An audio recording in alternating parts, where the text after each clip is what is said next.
ಜನರು ತಪ್ಪು ಮಾಹಿತಿಯನ್ನು ಹರಡಿ ಏನು ಸಾಧಿಸಲು ಪ್ರಯತ್ನಿಸುತ್ತಿದ್ದಾರೆ? ಭಾವನಾತ್ಮಕ ಪ್ರತಿಕ್ರಿಯೆ, ಅಪನಂಬಿಕೆ ಮತ್ತು ಗೊಂದಲ ಏನಾಗಿರಬಹುದು?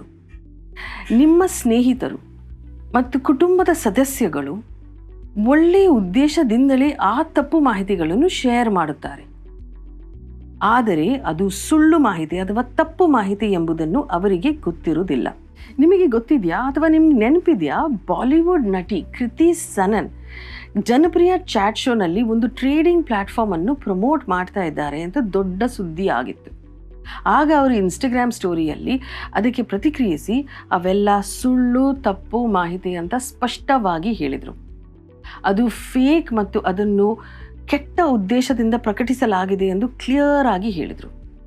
ಅದೇ ರೀತಿ ಕೃತಿ ಕಾನೂನು ಕ್ರಮವನ್ನು ಕೈಗೊಂಡರು. ಅವರಂತೆ ತಪ್ಪು ಮಾಹಿತಿಯಿಂದ ಸುಳ್ಳು ಸುದ್ದಿಯಿಂದ ತೊಂದರೆಗೆ ಒಳಗಾದವರು ಎಲ್ಲರೂ ಈ ರೀತಿ ಮಾಡುವುದು ಸಾಧ್ಯವಾಗಿದೆಯೇ ಇರಬಹುದು.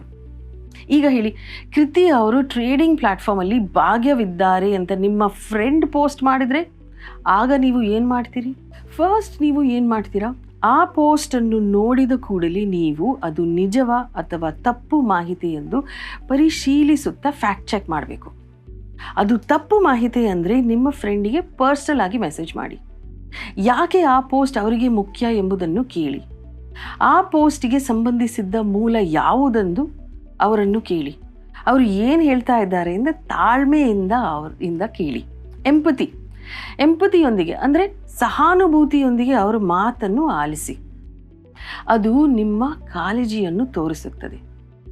ನೀವು ಅವರನ್ನು ಜಡ್ಜ್ ಮಾಡುವುದಿಲ್ಲ ಎಂಬುದನ್ನು ಅವರಿಗೆ ಮನವರಿಕೆ ಆಗುತ್ತದೆ. ನಾಗರಿಕರಂತೆ ವರ್ತಿಸಿ, ನಿಮ್ಮ ಭಾವನೆಗಳನ್ನು ಕಂಟ್ರೋಲ್ ಮಾಡಿ, ಹಾಗೆಯೇ ಅವರ ದೃಷ್ಟಿಕೋನವನ್ನು ಅರ್ಥ ಮಾಡಿಕೊಳ್ಳಲು ಪ್ರಯತ್ನಿಸಿ. ನಿಮ್ಮ ಫ್ರೆಂಡ್ ಮಾತನಾಡಿದ ಬಳಿಕ ನೀವು ಅವರು ಹೇಳಿದ್ದನ್ನು ರಿಪೀಟ್ ಮಾಡಿ. ನಂತರ ನೀವು ಅದನ್ನು ಸರಿಯಾದ ಅರ್ಥ ಮಾಡಿಕೊಳ್ಳಿದ್ದೀರಾ ಅಂತ ಅವರನ್ನು ಕೇಳಿ.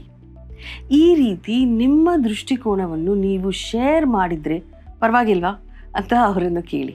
ಹೌದು ಅಂತ ಅವರು ಹೇಳಿದರೆ ಆಗ ನೀವು ಈ ವಿಷಯದ ಬಗ್ಗೆ ನಿಮಗೇನು ಗೊತ್ತಿದೆಯೋ ಅದನ್ನು ಹೇಳಿ. ತಪ್ಪು ಮಾಹಿತಿಯ ಡೇಂಜರ್ ಬಗ್ಗೆ ಮಾತನಾಡಿ.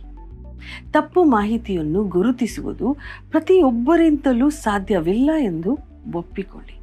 ನಿಮ್ಮ ಫ್ರೆಂಡಿಗೆ ಫ್ಯಾಕ್ಟ್ ಚೆಕ್ ಮಾಡುವ ಅಥವಾ ನಿಜ ತಿಳಿಯುವ ವಿಧಾನವನ್ನು ತಿಳಿಸಿಕೊಡಿ.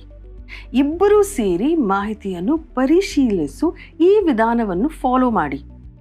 ಈ ಮಾಹಿತಿಯ ಹಿಂದೆ ಯಾರಿದ್ದಾರೆ ಅಂದರೆ ಮೂಲ ಎಲ್ಲಿದೆ, ಇದಕ್ಕೇನು ಪ್ರೂಫ್ ಅಥವಾ ಸಾಕ್ಷಿ, ಬೇರೆ ಮೂಲಗಳಲ್ಲಿ ಈ ವಿಚಾರದ ಬಗ್ಗೆ ಏನು ಹೇಳುತ್ತೇವೆ. ನಂತರ ಫ್ಯಾಕ್ಟ್ ಚೆಕ್ ಮಾಡುವ ವಿಧಾನವನ್ನು ಇತರ ಸ್ನೇಹಿತರಿಗೂ ಶೇರ್ ಮಾಡಲು ನಿಮ್ಮ ಫ್ರೆಂಡಿಗೆ ಪ್ರೋತ್ಸಾಹಿಸಿ.